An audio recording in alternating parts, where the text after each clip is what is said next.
Assalamualaikum warahmatullahi wabarakatuh. Inilah perbedaan tentang perjalanan ruh orang mukmin dan orang kafir menuju alam kubur. Fase kehidupan manusia setelah alam dunia yaitu alam kubur atau barzah. Pada fase ini manusia akan merasakan dua perkara, yaitu kenikmatan dilihatkannya surga sebagai alam selanjutnya, dan pedihnya siksa kubur. Nikmat dan siksa kubur, keduanya merupakan ganjaran yang Allah berikan sebelum hari akhir tiba, sebagai balasan apa yang telah manusia kerjakan sewaktu hidup di dunia. Lalu bagaimana sesungguhnya perjalanan ruh, mulai sejak menghadapi kematian sampai ditempatkan di liang lahat, sehingga mendapatkan beragam nikmat dan siksaan di alam kubur. Dalam sebuah hadis yang diriwayatkan oleh Imam Abu Dawud, Imam Ibnu Majah, An-Nasai dan Imam Ahmad, diceritakan bahwa pada suatu hari, Baginda Nabi Muhammad SAW bersama para sahabat mengantar satu jenazah salah seorang sahabat Ansar. Setibanya di pemakaman, karena proses penggalian liang lahat belum selesai, Rasulullah SAW akhirnya duduk di atas satu gundukan tanah sambil menghadap kiblat. Sementara para sahabat duduk di sekitarnya. Kemudian, Nabi SAW mengorek-ngorek satu gundukan tanah. Lantas beliau menengadah ke langit dan kembali menunduk. Tak lama berselang, beliau bersabda di hadapan para sahabat, "Kalian harus memohon perlindungan dari siksa kubur." Kemudian beliau berdoa, "Ya Allah, sesungguhnya aku memohon perlindungan kepadamu dari siksa kubur." Doa ini beliau ulang-ulang hingga 3 kali. Doa itu pula yang menjadi pembuka hadis yang menggambarkan bagaimana keadaan seorang hamba sejak awal kematian hingga dimasukkan ke liang lahat, ditinggalkan oleh keluarga yang mengantarnya, serta menghadapi fitnah dan nikmat kubur. Lantas apa saja yang terjadi kepada hamba ketika menghadapi sakaratul maut, kematian, serta apa saja yang menimpanya setelah kematian? Keadaan manusia yang dijemput oleh kematian ada dua keadaan orang mukmin dan orang kafir. Di antara keduanya terpaut keadaan yang jauh berbeda. Ketika seorang hamba yang beriman akan meninggalkan alam dunia, ditemui oleh rombongan malaikat langit, malaikat yang menemuinya juga tampak dalam rupa yang terbaik dan berpakaian yang terbaik. Wajah mereka juga ceria, bercahaya, dan berseri-seri. Di tangan mereka tampak kain kafan dan minyak wangi dari surga yang akan dipergunakan untuk membungkus dan membalur ruh si hamba mukmin tadi. Karenanya, tak heran jika ada seorang hamba yang jasadnya semerbak wangi setelah meninggalnya. Itu menunjukkan bahwa hamba tersebut termasuk hamba mukmin yang ruhnya dimasukkan kain kafan yang sudah dibalur minyak wangi para malaikat. Kejadian wanginya jasad seorang hamba yang mukmin juga dialami langsung oleh Baginda Nabi SAW. Ketika beliau menjalani perjalanan Isra Miraj, olehnya tercium satu aroma yang sangat wangi. Karena penasaran, beliau bertanya kepada malaikat Jibril. Dijawab oleh malaikat Jibril, itu adalah aroma wangi yang keluar dari kuburan Siti Masyitoh, seorang perempuan yang merawat anak-anak Fir'aun.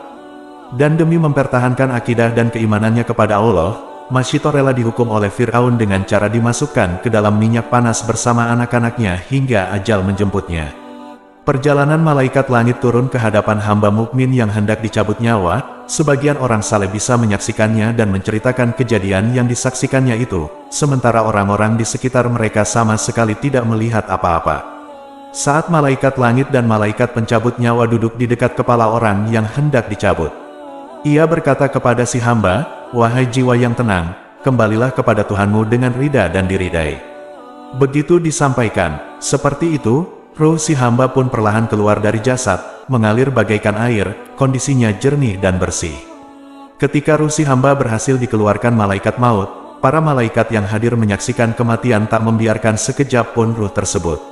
Mereka segera mengambil si ruh lalu menyimpannya di atas kain kafan yang sudah dilumuri minyak-minyak wangi dari surga.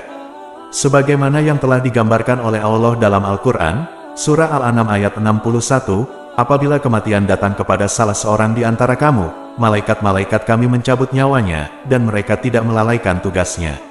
Setelah itu, semua malaikat langit dan malaikat bumi pun mengiring kepergiannya. Pintu-pintu langit pun segera dibuka. Semua pintu berharap agar Allah menjadikan dirinya sebagai jalan lewat ruh si hamba tersebut. Setelah ruh berpisah dari jasad, terciumlah aroma yang teramat wangi. Rasulullah sendiri telah menggambarkan melalui salah satu sabdanya, aroma wangi yang keluar dari ruh hamba mukmin, bagaikan aroma minyak kasturi yang paling wangi yang pernah ada di muka bumi ini. Setelah berhasil menggenggam ruh si hamba, para malaikat lantas bertolak ke langit paling atas. Di perjalanan, setiap kali bertemu dengan kumpulan malaikat lain, mereka ditanya tentang ruh yang tercium wangi yang mereka bawa tadi. Salah satu dari mereka menjawab, "Ini adalah ruh Fulan bin Fulan." Mereka memanggil nama hamba tersebut dengan panggilan yang terbaik. Setiba di langit dunia, para malaikat pembawa ruh memohon izin kepada para malaikat penjaga langit dunia. Setelah diizinkan, mereka diiring oleh para malaikat tersebut hingga ke langit berikutnya. Demikian seterusnya hingga sampai di langit ketujuh. Setiba di langit ketujuh, Allah Subhanahu wa Ta'ala berfirman, "Tuliskan nama hambaku ini pada Iliyin, sebagaimana yang diungkap dalam Al-Quran, Surah Al-Mutaffifin ayat 19-21. Tahukah engkau apakah Iliyin itu? Itulah kitab yang berisi catatan amal, yang disaksikan oleh malaikat-malaikat yang didekatkan kepada Allah." Setelah dituliskan nama sang hamba dalam Iliyin, kemudian disampaikan kepada para malaikat, "Kembalikan lagi ruh hamba itu ke bumi. Sebab, kami berjanji kepada manusia akan menciptakan, mengembalikan, dan membangkitkan mereka di bumi." Hal itu seperti yang tersirat dalam Al-Quran, Surah At-Taha ayat 55, "Dari tanah itulah kami menciptakanmu, kepadanya lah kami akan mengembalikanmu dan dari sanalah kami akan mengeluarkanmu pada waktu yang lain." Ruh pun dikembalikan ke bumi dan dimasukkan lagi ke dalam jasad yang sudah berada di alam kubur. Sehingga ia bisa mendengar suara sandal saudara-saudaranya, kerabat, serta keluarga yang mengantarkannya, yang bergegas pulang menuju rumah masing-masing. Tak lama berselang, sang hamba pun didatangi oleh dua malaikat yakni Munkar dan Nakir, yang suaranya keras, lantang, dan mengagetkan. Si hamba didudukkan lantas ditanya beberapa hal. Pertanyaan pertama tentang Tuhan yang disembahnya sewaktu di dunia. Pertanyaan kedua tentang agama yang dianutnya. Pertanyaan ketiga tentang nabi yang diikutinya. Pertanyaan keempat tentang kiblat yang jadi arah salatnya. Dan pertanyaan kelima tentang kitab yang diikutinya. Semua pertanyaan malaikat Munkar Nakir pun bisa dijawab oleh si mukmin tersebut. Semua pertanyaan itu menunjukkan fitnah kubur sekaligus fitnah terakhir yang dilalui seorang hamba mukmin. Setelah itu, terdengar ada suara panggilan dari langit, "Hambaku benar," maka dihamparkanlah satu taman dari surga untuknya, berikan pakaian dari surga, buka satu pintu surga. Maka datanglah kepadanya aroma wangi dari surga, dan dilapangkanlah kuburannya sejauh mata memandang. Hilanglah suara tadi, datang kepadanya satu sosok yang menyerupai laki-laki. Laki-laki itu sangat tampan dan menyenangkan. Pakaiannya sangat bagus dan menyampaikan kabar gembira kepada si hamba. Ketika ditanyakan siapa laki-laki itu sebenarnya, maka diketahui bahwa ia adalah jelmaan dari amal saleh yang diperbuatnya semasa di dunia. Saking nikmatnya kenikmatan si hamba di alam kubur, sampai-sampai ia memohon kepada Allah agar segera mendatangkan hari kiamat, agar dirinya segera menerima nikmat yang lebih besar di negeri yang sangat indah yakni surga Allah Subhanahu wa Ta'ala, sebagaimana yang telah dijanjikannya. Disampaikan kepadanya, "Tenanglah, segala sesuatu ada waktunya. Ketika waktu itu datang, maka apa yang ditetapkan Allah akan terjadi, maka akan terjadi." Sementara itu, perjalanan ruh orang kafir sungguh jauh berbeda dengan orang mukmin atau orang yang beriman. Ia dihampiri malaikat langit dengan wajah yang bengis dan keras. Mereka membawa masuh, yaitu kain dari neraka, yang sangat tidak nyaman digunakan. Para malaikat langit kemudian duduk di dekat kepala hamba kafir yang hendak dicabut nyawanya. Kedatangan malaikat langit disusul langsung oleh malaikat Jibril seraya memanggil, "Wahai jiwa yang busuk, keluarlah menuju murka Allah." Ruh seorang hamba kafir ketakutan, nyawanya dicabut dengan paksa sebagaimana Allah berfirman, "Alangkah dahsyatnya, sekiranya kamu melihat di waktu orang-orang yang zalim berada dalam tekanan sakaratul maut, sedang para malaikat memukul dengan tangannya, sambil berkata, 'Keluarkanlah nyawamu.' Di hari ini kamu dibalas dengan siksa yang sangat menghinakan, karena kamu selalu mengatakan terhadap Allah perkataan yang tidak benar dan karena kamu selalu menyombongkan diri terhadap ayat-ayatnya." Al-Quran Surah Al-An'am ayat 93. Saat itu malaikat maut akan memukuli orang-orang yang kafir tersebut agar nyawa mereka segera keluar dari tubuh mereka. Allah menyebutkan hal tersebut dalam Al-Quran Surat Al-Anfal ayat 50 dan 51, "Kalau kamu melihat ketika para malaikat mencabut jiwa orang-orang yang kafir, seraya memukul muka dan belakang mereka sambil berkata, 'Rasakan olehmu siksa neraka yang membakar,' tentulah kamu akan merasa ngeri. Demikian itu disebabkan oleh perbuatan tanganmu sendiri.